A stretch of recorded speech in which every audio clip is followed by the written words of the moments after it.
السلام عليكم ورحمة الله. بسم الله الحمد لله والصلاة والسلام على سيدنا المرسلين سيدنا الأمين وعلى آله وصحابته أجمعين. ഞാൻ പറയുന്നത് കേൾക്കുന്നുണ്ടല്ലോ അല്ലേ? കേൾക്കുന്നുണ്ട് സാറേ. ഓക്കെ. അപ്പോ നമ്മള് നെറ്റ് എക്സാമിനുള്ള പ്രിപ്പറേഷൻ ആരംഭിക്കുകയാണ്. ഈ കൂട്ടത്തില് എല്ലാവരും അപ്ലൈ ചെയ്തിട്ടുണ്ടാവുമെന്ന് കരുതുന്നു. നിലവിലിപ്പോ ഒരു 4 ദിവസത്തേക്ക് കൂടി ആപ്ലിക്കേഷന്റെ ഡേറ്റ് എക്സ്റ്റെൻഡ് ചെയ്തിട്ടുണ്ട്. അപ്പൊ ചെയ്യാത്തവരുണ്ടെങ്കിൽ അവർക്ക് നിങ്ങൾക്കോ അല്ലെങ്കിൽ നിങ്ങളുടെ സുഹൃത്തുക്കൾക്കൊക്കെ അതൊന്ന് ഷെയർ ചെയ്താൽ ഇനിയും ചെയ്യാത്തവർക്ക് ചെയ്യാനുള്ള സമയമുണ്ട് എന്ന് സൂചിപ്പിച്ചു മാത്രം. നെറ്റ് എക്സാമിന് അപ്ലൈ ചെയ്തതിന് ശേഷമല്ല, നേരത്തെ തന്നെ പഠനം തുടങ്ങണം. എന്നാലും ഇനിയിപ്പോ നമുക്ക് ഒരു ഏകദേശം ഒരു മാസമാണ് നമ്മുടെ മുന്നിലുള്ളത്. നമ്മൾ പരമാവധി സമയം ഉപയോഗപ്പെടുത്തുക. അതോടൊപ്പം വളരെ കൃത്യനിഷ്ഠതയോടുകൂടി ഈ എക്സാമിനെ കുറിച്ച് പറയുമ്പോൾ എല്ലാവരും പറയാറുള്ള ഒരു സംഗതി എന്ന് പറഞ്ഞാൽ കൺസിസ്റ്റൻസിയാണ് പ്രധാനം. അത് എല്ലാ എക്സാമിനും അങ്ങനെ തന്നെയാണ്, പ്രത്യേകിച്ച് കോമ്പറ്റേറ്റീവ് എക്സാമുകൾക്കൊക്കെ. നമ്മൾ ഒരു 2 ദിവസം പഠിച്ച് പിന്നെ 2 ദിവസം ഒഴിവാക്കിയാൽ നേരത്തെ പഠിച്ച സംഗതികളൊക്കെ മറക്കും. അപ്പോൾ സ്ഥിരമായിട്ട് നോക്കുക, അതിന് കുറച്ച് സമയമാണെങ്കിൽ പോലും. പിന്നെ അതോടൊപ്പം ഇവിടെ ഇൻഷാ അല്ലാഹ് ക്ലാസ്സുകൾ പ്രൊവൈഡ് ചെയ്യും. അത് മാത്രം മതിയാവുകയില്ല, നമ്മുടെ സെൽഫ് പ്രിപ്പറേഷനും കൂടെ പ്രധാനമാണ്.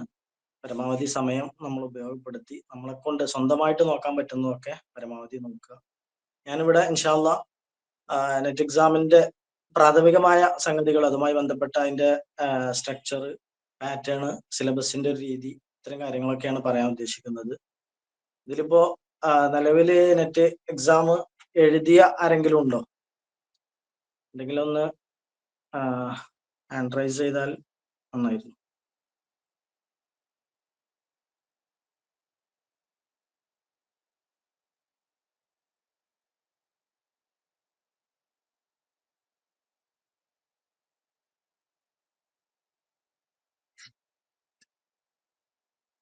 ഇപ്പൊ 2-3 പേര് എഴുതിയിട്ടുണ്ട് എന്നാണ് മനസ്സിലാവുന്നത്. പുതിയ എക്സാമിന് ചെറിയ മാറ്റങ്ങളൊക്കെ വന്നിട്ടുണ്ട്. അപ്പൊ അതൊന്ന് സൂചിപ്പിക്കാം.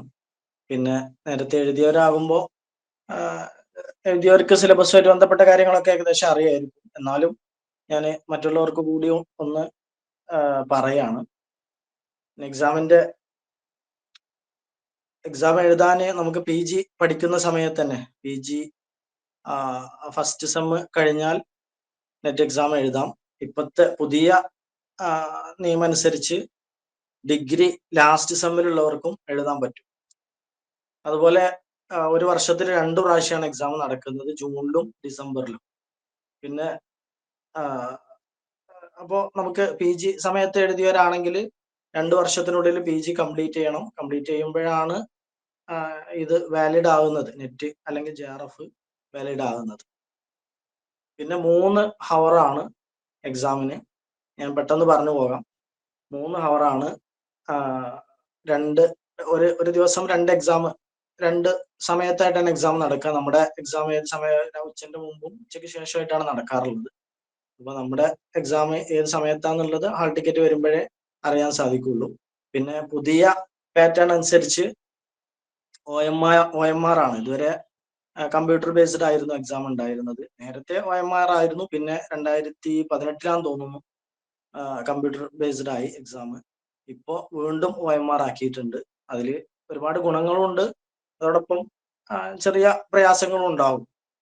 OMR ആകുമ്പോൾ നമ്മളെ സംബന്ധിച്ചിടത്തോളം PSC എക്സാമുകളൊക്കെ എഴുതി പരിചയമുള്ളവരാകുമ്പോൾ OMR അത്ര പ്രയാസമായി തോന്നില്ല. എന്നാൽ കമ്പ്യൂട്ടർ ബേസ്ഡ് എക്സാമിൽ നമുക്ക് ഒരു പ്രാവശ്യം ടിക്ക് ചെയ്തത് തിരുത്താനുള്ള ഓപ്ഷനൊക്കെ ഉണ്ടായിരുന്നു. എന്നാൽ OMR-ലാവുമ്പോൾ അത് ഉണ്ടാവില്ല. അപ്പോൾ വളരെ ശ്രദ്ധയോടുകൂടി എക്സാം അറ്റൻഡ് ചെയ്യണം. പിന്നെ നമ്മൾ നേരത്തെ പറഞ്ഞ പോലെ 3 ഹവറാണ് ഉണ്ടാവുക. 3 ഹവർ എന്ന് പറഞ്ഞാൽ പേപ്പർ 1-നും പേപ്പർ 2-നും രണ്ടിനും കൂടെ 3 ഹവറാണ് ഉണ്ടാവുക. അത് 300 മാർക്കാണ് ടോട്ടല്. Paper 1 50 questions 100 mark. അതുപോലെ പേപ്പർ 2 100 ക്വസ്റ്റ്യൻസ് 200 മാർക്ക്. ടോട്ടല് 300 മാർക്കാണ് ഉണ്ടാവുക.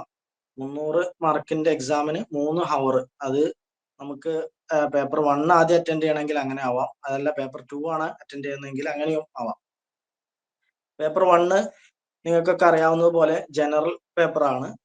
അതിൽ 10 പാർട്ടാണ് ഉണ്ടാവുക. ഇൻഷാല്ലാ നമ്മൾ സിലബസ് അവസാനം ഒന്ന് ഷെയർ ചെയ്തിട്ട് പറയാം. അതുപോലെ പേപ്പർ 2ലും ഈ പറഞ്ഞ പോലെ 10 പാർട്ടാണ് ഉണ്ടാവുക. അതും നമുക്ക് വിശദമായിട്ട് അവസാന ഭാഗത്ത് പറയാം. പിന്നെ OMR എക്സാം ആണ് നമ്മൾ പറഞ്ഞു. അതോടൊപ്പം നെഗറ്റീവ് മാർക്ക് ഉണ്ടാവില്ല. സാധാരണ PSC പരീക്ഷകൾക്കൊക്കെ നെഗറ്റീവിന്റെ ഒരു പേടി നമുക്ക് ഉണ്ടാവും. ഇതിന് അങ്ങനല്ല. നമുക്ക് എന്താണ് ഒരു ഏകദേശം ഗസ് ചെയ്തുകൊണ്ട് നമുക്ക് ഉത്തരം എഴുതാൻ പറ്റും. അപ്പോൾ എല്ലാ ക്വസ്റ്റ്യനും അറ്റൻഡ് ചെയ്യണം. അതോടൊപ്പം ഇതിന്റെ മാർക്കിന്റെ ഒരു രീതി ഇപ്പോഴത്തെ പുതിയ നിയമം അനുസരിച്ച്, പുതിയ മാറ്റം അനുസരിച്ച് 3 കാറ്റഗറി ആയിട്ടാണ് തിരിച്ചിട്ടുള്ളത്. അതുകൂടെ ഒന്ന് പറയാം. 3 കാറ്റഗറി ആയിട്ടാണ് തിരിച്ചിട്ടുള്ളത്. അതില് ടോപ്പിൽ വരുന്നത് നെറ്റ് ആൻഡ് JRF. ഏറ്റവും കൂടുതൽ കട്ട് ഓഫ് വേണ്ടത് നെറ്റ് ആൻഡ് JRFനാണ്. സാധാരണ എത്ര പേരാണോ എക്സാം എഴുതുന്നത് അവരിൽ 1% അല്ലെങ്കിൽ 1.5%, ഏറി വന്നാൽ 1.5% ആളുകൾക്കൊക്കെയാണ് JRF കൊടുക്കുന്നത്. ഇപ്പൊ 100 പേര് എഴുതുകയാണെങ്കിൽ ഒരാൾക്ക് കിട്ടും സാധാരണഗതിയിൽ. അപ്പൊ ഞാൻ 2019 JRF ക്ലിയർ ചെയ്തത്. 2019 ജൂണിലായിരുന്നു. അന്ന് 1850 പേരാണ് എക്സാം അറ്റൻഡ് ചെയ്തത്. അതിൽ 18 പേർക്കാണ് JRF കിട്ടിയത്. എല്ലാ കാറ്റഗറിയും കൂട്ടിയിട്ട്, എന്താണ് OBCയും അൺറിസർവ്ഡ് എല്ലാം കൂടെ കൂട്ടിയിട്ട് 18 പേർക്ക്. അപ്പോൾ എന്താണ് 1% തികച്ചില്ല. അപ്പൊ അത്രയൊക്കെ തന്നെ JRF കൊടുക്കാറുള്ളൂ. പിന്നെ അടുത്തത് നെറ്റ്. നമ്മൾ പറഞ്ഞു 3 കാറ്റഗറി ആയിട്ടാണ് തിരിച്ചിട്ടുള്ളത്. അതിൽ ടോപ്പിൽ വരുന്നത് നെറ്റ് ആൻഡ് JRF ആണ്. പിന്നെ അടുത്തത് നെറ്റ് എന്ന് പറഞ്ഞാൽ നെറ്റ് ക്വാളിഫൈ ചെയ്താൽ നെറ്റിന് 2 ആയിട്ടായിട്ട് തിരിച്ചിട്ടുണ്ട് ഇപ്രാവശ്യം. അതിൽ ടോപ്പിൽ വരുന്നത് അസിസ്റ്റന്റ് പ്രൊഫസർ തസ്തികയിലേക്ക് ഉള്ള ഒരു ക്വാളിഫിക്കേഷൻ നിലയിലേക്കാണ് നെറ്റ് വരുന്നത്. പിന്നെ അതോടൊപ്പം PhDക്ക് എൻട്രൻസ് പ്രവേശനം കിട്ടുക എന്ന നിലക്ക് 3ാമത്തെ ഒരു കാറ്റഗറിയും കൊടുത്തിട്ടുണ്ട്. ഈ എക്സാം പാസ്സായാൽ PhDക്ക് അഡ്മിഷൻ കിട്ടും. അതിന് നിലവിലിപ്പോ PhD എൻട്രൻസ് എക്സാമുകൾ ആവശ്യമില്ല എന്നാണ് പറയുന്നത് ഇന്ത്യയിൽ ഒരു യൂണിവേഴ്സിറ്റിയിൽ. ഈ നെറ്റ് എക്സാം നമ്മൾ പറയുന്ന കട്ട് ഓഫ് ക്ലിയർ ചെയ്ത് കഴിഞ്ഞാൽ ഏത് യൂണിവേഴ്സിറ്റിയിലും ഏത് കോളേജിലും എൻട്രൻസ് PhDക്ക് അഡ്മിഷൻ കിട്ടും. അപ്പോ അങ്ങനെ 3 കാറ്റഗറി ആയിട്ട് തിരിച്ചിട്ടുണ്ട്. അതിൽ ഏറ്റവും ലോ മാർക്ക് ക്ലിയർ ചെയ്താൽ PhDക്ക് അഡ്മിഷൻ കിട്ടും. രണ്ടാമത്തേല് നെറ്റ് മാത്രം, അതായത് അസിസ്റ്റന്റ് പ്രൊഫസർ യോഗ്യതയായിട്ട് പരിഗണിക്കപ്പെടുന്ന നെറ്റ്. അത് 6% പേർക്കാണ് കൊടുക്കുന്നത്. 100 പേര് എഴുതിയാൽ 6 പേരാണ് നെറ്റ് ക്വാളിഫൈ ചെയ്യുക. പിന്നെ ഏറ്റവും ടോപ്പിൽ വരുന്നത് JRF, നെറ്റ് ആൻഡ് JRF എന്ന് പറഞ്ഞ കാറ്റഗറിയാണ്. ഏറ്റവും കൂടുതൽ മാർക്ക് കിട്ടേണ്ട, വലിയ കട്ട് ഓഫ് ക്ലിയർ ചെയ്യേണ്ടത് നെറ്റ് ആൻഡ് JRFനാണ്. പിന്നെ മറ്റൊന്ന് 35 വയസ്സ് വരെയാണ് നെറ്റ് ആൻഡ് JRFന്റെ പരിധി. അത് മനസ്സിലാക്കി വെക്കുക.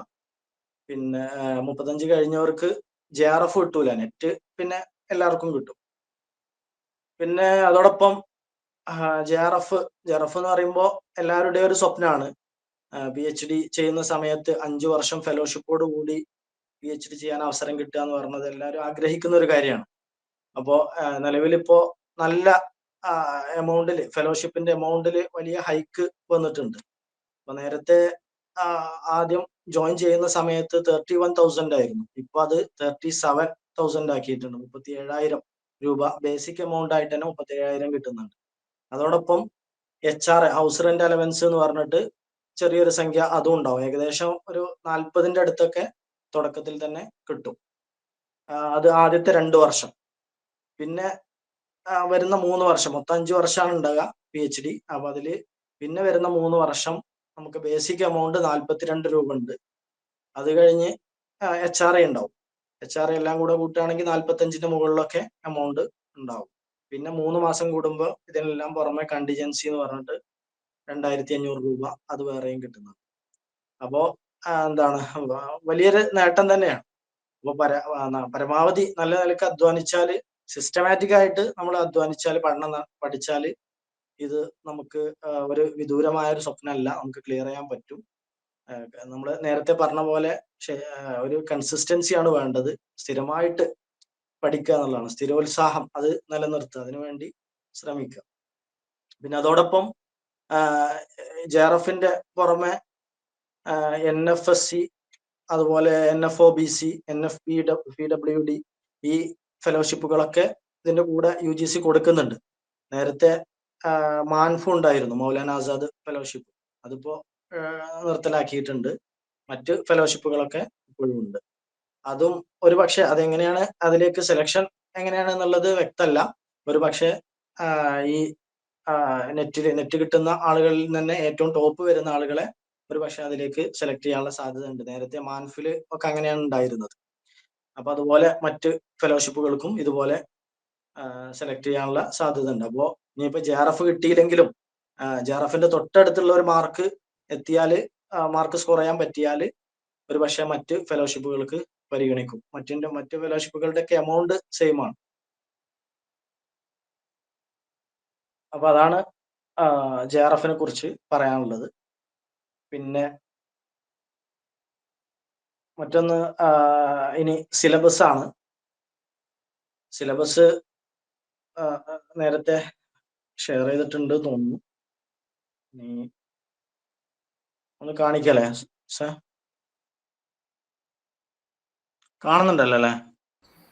പിന്നെ ഇത് നമ്മുടെ വാട്സപ്പ് ഗ്രൂപ്പിൽ ഇട്ടിട്ടുണ്ട്, സ്ക്രീൻ കാണുന്നില്ല, അതിൽ നോക്കിയാൽ മതി. ഇപ്പൊ കാണുന്നുണ്ട് സാർ?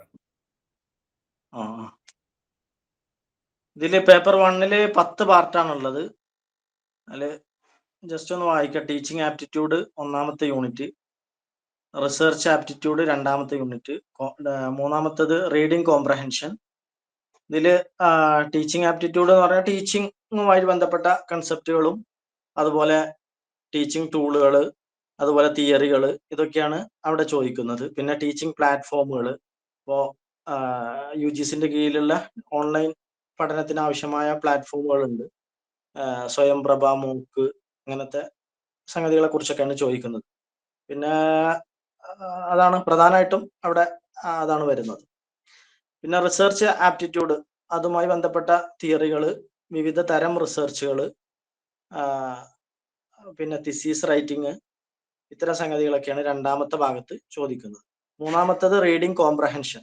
റീഡിംഗ് കോംപ്രഹെൻഷൻ എന്ന് പറഞ്ഞാൽ ഒരു പാസേജ് തരും, അതിൽ നിന്ന് 5 or 6 ചോദ്യങ്ങൾ ഉണ്ടാവും റീഡിംഗ് കോംപ്രഹെൻഷനിൽ. അത് എന്താണ്, നമ്മള് ഗൈഡിലൊക്കെ കുറെ ഉദാഹരണങ്ങളൊക്കെ കൊടുത്ത് കാണാം. പരമാവധി അത് നോക്കുക. അതോടൊപ്പം ഇംഗ്ലീഷ് പത്രങ്ങളും മറ്റൊക്കെ വായിക്കുന്നത് നല്ലതാണ്. റീഡിംഗ് കോംപ്രഹെൻഷൻ എബിലിറ്റി കൂട്ടാൻ വേണ്ടിയിട്ട്. പിന്നെ 4-ാമത്തെ പാർട്ട് കമ്മ്യൂണിക്കേഷൻ ആണ്. കമ്മ്യൂണിക്കേഷൻ, അതിന്റെ നിർവചനം, ടൈപ്സ് ഓഫ് കമ്മ്യൂണിക്കേഷൻ, പിന്നെ കമ്മ്യൂണിക്കേഷന്റെ ബാരിയേഴ്സ്, പിന്നെ വിവിധ തരം കമ്മ്യൂണിക്കേഷൻസ്, ഇതൊക്കെ ആ ഭാഗത്ത് ചോദിക്കുന്നുണ്ട്. പിന്നെ 5-ാമത്തത് മാത്തമാറ്റിക്കൽ റീസണിങ് ആൻഡ് ആപ്റ്റിറ്റ്യൂഡ്. റീസണിങ്ങിന്റെ types of reasoning, number series, letter series, സാധാരണ കോമൺ PSC-കൾക്കൊക്കെ ചോദിക്കുന്ന സംഗതികളാണ്. ഇത് ഒരു പക്ഷേ കുറച്ചും കൂടെ സിമ്പിൾ ആയിരിക്കും, ഈ സീരീസ് ഒക്കെ, ഈ പൊതുവെ നെറ്റ് എക്സാമിന് ചോദിക്കാറുള്ള സീരീസ് ഒക്കെ. പിന്നെ അടുത്തത് ലോജിക്കൽ റീസണിങ് ആണ്. 6-ാമത്തെ ഭാഗത്ത് ലോജിക്കൽ റീസണിങ്. അതില് ലോജിക്കൽ റീസണിങ്, ആർഗ്യുമെന്റ്, അതിന്റെ വിവിധ ഇനങ്ങള്, സ്ട്രക്ചർ, ഇത്തരം സംഗതികളൊക്കെ അവിടെ ചോദിക്കുന്നുണ്ട്. പിന്നെ വെൻ ഡയഗ്രാം. പിന്നെ ഏറ്റവും അവസാനം ഇന്ത്യൻ ലോജിക്ക് എന്ന് പറഞ്ഞൊരു പാർട്ട് ഉണ്ട്, നേരത്തെ ഉണ്ടായിരുന്നില്ല, അപ്പോൾ അടുത്ത് ചേർത്തതാണത്. നമ്മളൊന്നും എഴുതുന്ന സമയത്ത് അത്ര ഒരു പാർട്ട് ഉണ്ടായിരുന്നില്ല. അത് മറ്റ് ഇനം ആർഗ്യുമെന്റ്, നേരത്തെ വെസ്റ്റേൺ ലോജിക്കിന്റെ ഒരു ഇന്ത്യൻ പതിപ്പാണ്. കുറെ സാധനങ്ങൾ അതിലുള്ളതൊക്കെ തന്നെയാണ്, പേരിൽ ചെറിയ മാറ്റം ഉണ്ടെന്നേ ഉള്ളൂ. പിന്നെ അടുത്തത് ആറാമത്തത് ഡാറ്റ ഇന്റർപ്രിട്ടേഷൻ. ഒരു പട്ടിക തരും, അതിൽ ഒരു കമ്പനിയുടെ എന്താണ് വരവ് ചിലവ് കണക്കുകളൊക്കെ സൂചിപ്പിക്കുന്ന രീതിയിലുള്ള പട്ടിക, അതൊരു ഉദാഹരണമാണ്. അതുപോലെ മറ്റെന്തെങ്കിലും ഡാറ്റയാണ് നമുക്ക് തരിക, അതിനെ അടിസ്ഥാനപ്പെടുത്തി 5 6 ചോദ്യങ്ങളുണ്ടാവും. പിന്നെ അടുത്തത് ഇൻഫർമേഷൻ ആൻഡ് കമ്മ്യൂണിക്കേഷൻ ടെക്നോളജി. പിന്നെ പീപ്പിൾ ഡെവലപ്മെന്റ് ആൻഡ് എൻവയോൺമെന്റ്, അതാണ് അടുത്ത ഒരു പാർട്ട് വരുന്നത്. അതുമായി ബന്ധപ്പെട്ട കുറെ ആക്ടുകള്, പിന്നെ ഇന്റർനാഷണൽ അഗ്രിമെന്റുകൾ, ഇതൊക്കെയാണ് പ്രധാനമായിട്ടും ആ ഭാഗത്ത് ചോദിക്കുന്നത്. പിന്നെ ഏറ്റവും അവസാനം ഹയർ എഡ്യൂക്കേഷൻ സിസ്റ്റം, നിലവിൽ ഇപ്പോൾ ഉള്ള UGCന്റെ ചെയർമാന്, അതുപോലെ ഹയർ എഡ്യൂക്കേഷൻ രംഗത്ത് വന്ന മാറ്റങ്ങൾ, ഇപ്പോൾ പുതിയ നാഷണൽ എഡ്യൂക്കേഷൻ പോളിസി ഒക്കെ വന്നിരിക്കുകയാണല്ലോ, അപ്പൊ അതുമായി ബന്ധപ്പെട്ട സംഗതികളൊക്കെ അവിടെ ചോദിക്കാം. അപ്പൊ അത്രയും കാര്യങ്ങളാണ്, 10 പാർട്ടാണ്, 10 യൂണിറ്റുകളാണ് ആ ഭാഗത്തുള്ളത്. ഇതില് പ്രാക്ടീസ് ചെയ്യേണ്ട സംഗതികൾ മാത്തമാറ്റിക്കൽ റീസണിങ് ആൻഡ് ആപ്റ്റിറ്റ്യൂഡ്, അതുപോലെ ലോജിക്കൽ റീസണിങ്, ഡാറ്റ ഇന്റർപ്രിട്ടേഷൻ. ഈ 3 സംഗതികൾ, 3 പാർട്ടുകൾ നമ്മൾ പരമാവധി പ്രാക്ടീസ് ചെയ്യണം. ഒരുപാട് ഉദാഹരണങ്ങളൊക്കെ വെച്ച് ചെയ്ത് നോക്കണം. വെറും കാണാപാഠം പഠിച്ചു പോയിട്ട് കാര്യമില്ല. കുറെ ടിപ്സ് ആൻഡ് ട്രിക്സ് ഒക്കെ ഉണ്ട്, കുറെയൊക്കെ യൂട്യൂബിലൊക്കെ അവൈലബിൾ ആണ്. അപ്പോൾ അത്തരം കാര്യങ്ങളൊക്കെ ഒന്ന് നോക്കിയാൽ നന്നാവും. പിന്നെ മറ്റുള്ള ഭാഗത്തൊക്കെ ഏറെയും തിയറികളാണ് ഉള്ളത്. അതിനും കുറെ ഗൈഡുകളൊക്കെ ലഭ്യമാണ്. ഞാൻ റെഫർ ചെയ്തിരുന്ന ഒരു ഗൈഡ് ഒന്ന് കാണിക്കാം.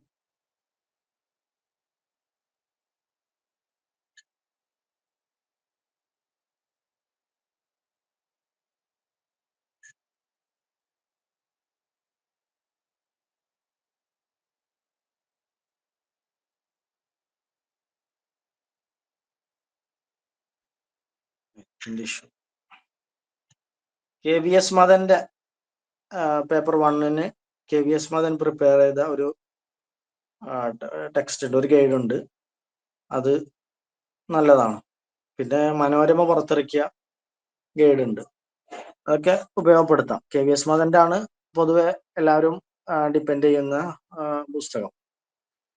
അതില് കുറെ പ്രീവിയസ് ക്വസ്റ്റ്യൻ പേപ്പേഴ്സ് ഒക്കെ പരമാവധി ഉൾപ്പെടുത്തിയിട്ടുണ്ട്. അതുപോലെ മോഡൽ ക്വസ്റ്റ്യൻ പേപ്പറുകളും ഒക്കെ അതിലുണ്ട്. പിന്നെ അതോടൊപ്പം ആപ്പുകളും ലഭ്യമാണ്. ഞാനിവിടെ ഒരു app, NTA UGC net all PYQ എന്ന് പറഞ്ഞത് അപ്ഡേഷൻ വരുന്നുണ്ട്. ഈ ആപ്പിൽ പുതിയ ക്വസ്റ്റ്യൻ പേപ്പറുകളൊക്കെ, കഴിഞ്ഞ എക്സാമിന്റെ വരെ ക്വസ്റ്റ്യൻ പേപ്പറുകൾ അതിൽ അപ്ഡേറ്റ് ചെയ്ത് അവർ കൊടുത്തിട്ടുണ്ട്. ഇത് ഓരോ ക്വസ്റ്റ്യനും അതിന്റെ തൊട്ട് താഴെയായിട്ട് തന്നെ അതിന്റെ ആൻസറും കൊടുക്കുന്ന ഒരു രീതിയാണ്. അപ്പോൾ നമുക്ക് നോക്കി പോകാൻ കുറച്ച് എളുപ്പമാണ്. അപ്പോൾ ഇതും ഉപയോഗപ്പെടുത്താം. അതുപോലെ വേറെയും കുറെ ആപ്പുകളുണ്ട്, അതുപോലെ യൂട്യൂബ് ചാനലുകളുണ്ട് നമുക്ക് പഠിക്കാൻ. പക്ഷെ പരമാവധി നമ്മൾ ഒരു ചാനലിൽ അല്ലെങ്കിൽ ഒരു ആപ്പിൽ കോൺസെൻട്രേറ്റ് ചെയ്യുന്നതായിരിക്കും നല്ലത്. നമ്മൾ കുറെ എണ്ണം നോക്കിപ്പോയാൽ ഒരു പക്ഷെ ആകെ ഡിസ്ട്രാക്റ്റഡ് ആവും. എവിടേക്ക് എന്തൊക്കെയാ നോക്കേണ്ടതെന്ന് അറിയാതെ കുറെ സമയം അങ്ങനെ വെറുതെ പോകും. പരമാവധി 1 2 ഒക്കെ ചാനലുകൾ അല്ലെങ്കിൽ ആപ്പുകൾ അതിൽ കോൺസെൻട്രേറ്റ് ചെയ്യുന്നതായിരിക്കും നല്ലത്. ഇനി പേപ്പർ 2 ആണ് പറയാനുള്ളത്, സബ്ജക്റ്റ്.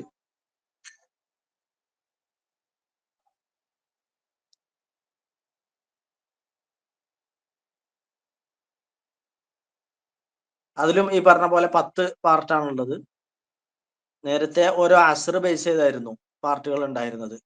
അതായത് അസറുൽ ജാഹിലി, അസറുൽ ഇസ്ലാമി, പിന്നെ അസറുൽ ഉമവി, അസറുൽ അബ്ബാസി, അങ്ങനെയായിരുന്നു ഉണ്ടായിരുന്നത്. ഇപ്പോ ഓരോ ജോൺർ ബേസ് ചെയ്തിട്ട്, ഓരോ ഫന്ന് ബേസ് ചെയ്തിട്ടാണ് ഇപ്പോ സിലബസ് ക്രമീകരിച്ചിട്ടുള്ളത്.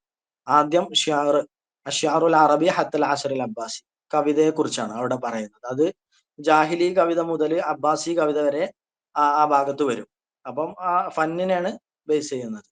പിന്നെ രണ്ടാമത്തെ യൂണിറ്റ് അന്നസറുൽ അറബി ഹത്തൽ അസറുൽ അബ്ബാസി, ഗദ്യ സാഹിത്യം, അബ്ബാസിയ കാലം വരെയുള്ള ഗദ്യ സാഹിത്യം, ജാഹിലി മുതൽ അബ്ബാസിയ കാലം വരെയുള്ളത് അവിടെ പറയും.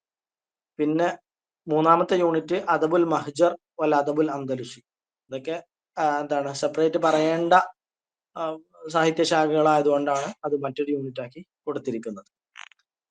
അതിലുള്ള ഷാറും നസറും ഒക്കെ അവിടെ വരും. പിന്നെ 4-ാമത്തെ യൂണിറ്റ് അൻ-നഖ്ദുൽ അദബി വഅലാമുഹു, വളരെ പ്രധാനപ്പെട്ട ഒരു യൂണിറ്റ് ആണ്. സാഹിത്യ വിമർശനം, literary criticism and prominent critics, പ്രധാനപ്പെട്ട കദീമായ നാക്കിദീങ്ങളെ കുറിച്ചാണ് അവിടെ വരുന്നത്. പിന്നെ മോഡേൺ ലിറ്ററേച്ചർ ഒക്കെ ഏറെക്കുറെ അപ്പുറത്ത് വരുന്നുണ്ട്. ഇവിടെ നഖദിന്റെ ഈ ഭാഗത്ത് മോഡേൺ നാക്കിദീങ്ങളും വരുന്നുണ്ട് കേട്ടോ. നഖ്ദു ഫിൽ അശ്റിൽ ഹദീസ് എന്ന് പറഞ്ഞിട്ട് അതും കൂടെ കൊടുത്തിട്ടുണ്ട്. പിന്നെ 5-ാമത്തത് യൂണിറ്റ് 5 ഇൽമുൽ ബലാഗ വൽ അറൂദ്, അതാണ് വരുന്നത്. പിന്നെ യൂണിറ്റ് 6 അഹമ്മുൽ മസാദിരി വൽ മറാജി അൽ അറബിയ, പ്രധാനപ്പെട്ട അറബി ഭാഷ പഠനത്തിൽ ഏറ്റവും കൂടുതൽ അവലംബിക്കപ്പെടുന്ന, അറബി ഭാഷയ്ക്കും സാഹിത്യത്തിനും ഏറ്റവും കൂടുതൽ അവലംബിക്കപ്പെടുന്ന സ്രോതസ്സുകളാണ് ഇവിടെ പറയുന്നത്. കിതാബുൽ അഗാനി, അൽ ബയാനു വത്തബീൻ, ഇങ്ങനെ തുടങ്ങിയുള്ള കൃതികളെ കുറിച്ചൊക്കെ. അതിൽ ഒരു പക്ഷേ പെരിഫറൽ ആയിട്ടുള്ള കുറെ ക്വസ്റ്റ്യൻസ്, വളരെ ബാഹ്യമായ ചില ചോദ്യങ്ങളൊക്കെ ചിലപ്പോൾ ചോദിക്കും. ഈ സിലബസ് തന്നെ പൂർണ്ണമായിട്ട് വായിച്ചു നോക്കിയാൽ നമുക്ക് ഉത്തരം എഴുതാൻ പറ്റുന്ന ചോദ്യങ്ങളൊക്കെ ചിലപ്പോൾ ഉണ്ടാവും. ഒരു കൃതി തന്നിട്ട് അതിന്റെ ഓഥറെ ചോദിക്കുക, അല്ലെങ്കിൽ ആ ഓഥറെ തന്നിട്ട് അദ്ദേഹത്തിന്റെ പ്രധാനപ്പെട്ട കൃതി ഏതാണ്, അങ്ങനെ തിരിച്ചു ചോദിക്കുക, അങ്ങനെയൊക്കെ ഉണ്ടാവും. അപ്പൊ നമ്മൾ ഏറ്റവും ആദ്യം ഏത് എക്സാം ആണെങ്കിലും നമ്മൾ ആദ്യം സിലബസ് തുടക്കം മുതൽ ഒടുക്കം വരെ വായിച്ചിരിക്കണം. പിന്നെ മറ്റൊന്ന് യൂണിറ്റ് 7-ാമത്തെ യൂണിറ്റ് അൽ അദബുൽ അറബി അൽ ഹദീസ്, മോഡേൺ ലിറ്ററേച്ചർ ആണ് അതിൽ വരുന്നത്. മോഡേൺ ലിറ്ററേച്ചറിലെ കവിത, ഗദ്യം, ഗദ്യത്തിൽ തന്നെ ചെറുകഥ, നോവല്, ഡ്രാമ, അതൊക്കെ അവിടെ വരുന്നുണ്ട്. പിന്നെ 8-ാമത്തെ യൂണിറ്റ് അൽ ഇത്തിജാഹാത്തു വൽ ഹറക്കാത്തു വൽ മദാരിസുൽ അദബിയ, ലിറ്റററി ട്രെൻഡ്സ്, അതുപോലെ മൂവ്മെന്റുകൾ, റൊമാൻറ്റിസിസം, റിയലിസം, അങ്ങനെ തുടങ്ങിയുള്ള മൂവ്മെന്റുകളെ കുറിച്ചൊക്കെയാണ് അവിടെ പറയുന്നത്. 9-ാമത്തെ യൂണിറ്റ് അൽ അദബുൽ അറബി അൽ ഹിന്ദി, ഇന്ത്യൻ ലിറ്ററേച്ചർ. പിന്നെ 10-ാമത്തത് ട്രാൻസ്ലേഷൻ ആണ്. പ്രധാനപ്പെട്ട ഓരോ ഏരിയയിലും രാഷ്ട്രീയം, അതുപോലെ സാമ്പത്തികം, ഇങ്ങനെ ഓരോ ഏരിയയുമായി ബന്ധപ്പെട്ട ടേമുകൾ, അതിന്റെ ഇംഗ്ലീഷ്, അറബി പദങ്ങളാണ് അവിടെ പഠിക്കേണ്ടത്. ഇങ്ങനെ 10 യൂണിറ്റുകളാണുള്ളത്. നമ്മൾ സിസ്റ്റമാറ്റിക് ആയിട്ട് നമ്മൾ പഠിച്ചു പോവുക, വളരെ കോൺസെൻട്രേറ്റ് ചെയ്തുകൊണ്ട് പഠനം മുന്നോട്ട് കൊണ്ടുപോവുക. പിന്നെ ഓരോ നോട്ട് ഉണ്ടാക്കണോ വേണ്ട എന്നുള്ളത് ഓരോരുത്തരുടെ ഇഷ്ടമാണ്. നമ്മൾ നേരത്തെ പറഞ്ഞ പോലെ പേപ്പർ 1 നമ്മൾ ചെയ്ത് പഠിക്കേണ്ട കുറെ സംഗതികളുണ്ട്, അത് അങ്ങനെ തന്നെ പഠിക്കണം. മറ്റുള്ളത് ചിലർക്ക് വായിച്ചാൽ തന്നെ മനസ്സിൽ നിൽക്കുന്നവരാണെങ്കിൽ അവർക്ക് അങ്ങനെ പോകാം. കാരണം ആകെ 30 ദിവസമാണുള്ളത്. നമ്മൾ നോട്ട് ഉണ്ടാക്കുമ്പോൾ ഒരു പക്ഷെ അതിനനുസരിച്ച് സമയം പോകും. പിന്നെ അതിനേക്കാൾ ഉപരി ചിലപ്പോ 2-3 സോഴ്സുകളിൽ നിന്ന് വായിച്ചാൽ മതിയാവും. ഒരേ വിഷയത്തെ കുറിച്ച് 2-3 സോഴ്സുകളിൽ നിന്ന് കുറച്ച് നെറ്റിൽ നോക്കുക, ഗൈഡ് നോക്കുക. പിന്നെ നമ്മൾ പേപ്പർ 2 നോക്കുകയാണെങ്കിൽ പേപ്പർ 2 പഠിക്കുന്ന സമയത്ത് ഒരു ഓഥറെ കുറിച്ച് നമ്മൾ നെറ്റിൽ തന്നെ വിക്കിപീഡിയ, അറബി വിക്കിപീഡിയ നോക്കുക, അതുപോലെ ഇംഗ്ലീഷ് വിക്കിപീഡിയ നോക്കുക, അതുപോലെ ഗൈഡ് ഉണ്ടെങ്കിൽ അത് നോക്കുക. അങ്ങനെ 2-3 സോഴ്സുകളിൽ നിന്നായിട്ട് ഒരാളെ കുറിച്ച് നമ്മൾ വായിക്കുമ്പോൾ സ്വാഭാവികമായിട്ടും നമ്മുടെ മനസ്സിൽ ഉറക്കും. പിന്നെ അത് എഴുതേണ്ട ആവശ്യം ഉണ്ടാവില്ല. അപ്പോൾ പിന്നെ എന്തെങ്കിലും കൺഫ്യൂഷൻ വരുന്ന ചില നോവലുകൾ ഒരേ സമാനമായ പേരുള്ള നോവൽ അല്ലെങ്കിൽ കൃതികളൊക്കെ 2 പേർക്ക് ഉണ്ടാകാം. അത്തരം സംഗതികളൊക്കെ മാത്രം നോട്ട് ചെയ്താൽ മതിയാവും. കുറഞ്ഞ സമയം മാത്രമേ ഉള്ളൂ എന്നുള്ളത് കൊണ്ടാണ് ഞാൻ അങ്ങനെ പറഞ്ഞത്. ഇനി ഓരോരുത്തരുടെയും പഠന രീതി വ്യത്യസ്തമായിരിക്കും. എഴുതി പോകണമെന്നുണ്ടെങ്കിൽ അങ്ങനെ പോകാം. റിവിഷനും മറ്റൊക്കെ അത് ഉപകാരപ്രദമാവും ചെയ്യും. അപ്പോ പരമാവധി ഇനിയുള്ള സമയം പരമാവധി പഠനത്തിൽ തന്നെ കോൺസെൻട്രേറ്റ് ചെയ്യുക. Okay, all the best. അസ്സലാമു അലൈക്കും വറഹ്മത്തുള്ളാഹി.